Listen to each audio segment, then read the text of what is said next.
Adebola Omotosho est un pionnier. Il est l'un des rares automobilistes de la tentaculaire Lagos à rouler au gaz naturel. Mécanicien de métier, il n'a pas hésité à franchir le pas et économise plus de 60 000 naira par semaine, environ 35 €, depuis qu'il a abandonné l'essence. Même s'il doit faire de la route pour s'approvisionner.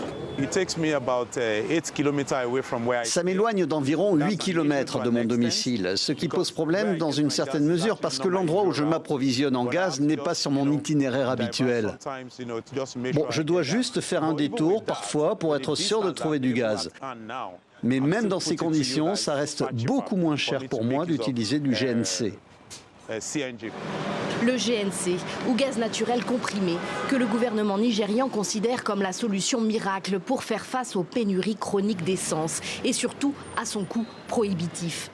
Les prix à la pompe ont été multipliés par 5 depuis que le président Tinubu a supprimé les subventions sur les carburants au printemps 2023. Mais pas facile de trouver un garage capable de convertir sa voiture essence au GNC. Peu de techniciens sont encore formés, les listes d'attente sont longues. Ici, il faut en moyenne 2 jours pour mener à bien l'opération.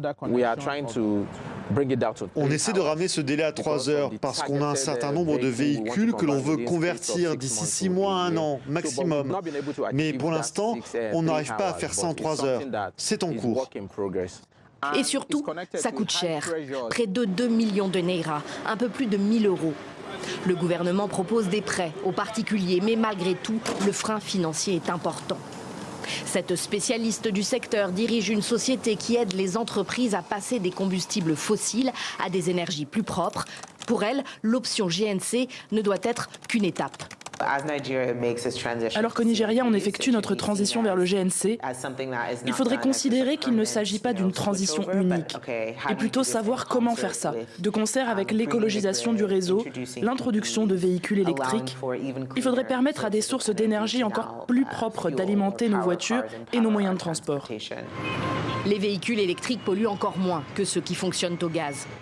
Malgré tout, les effets positifs sur la qualité de l'air dans les villes nigérianes peuvent être considérables si la mue des voitures et autres bus vers le gaz naturel s'accélère.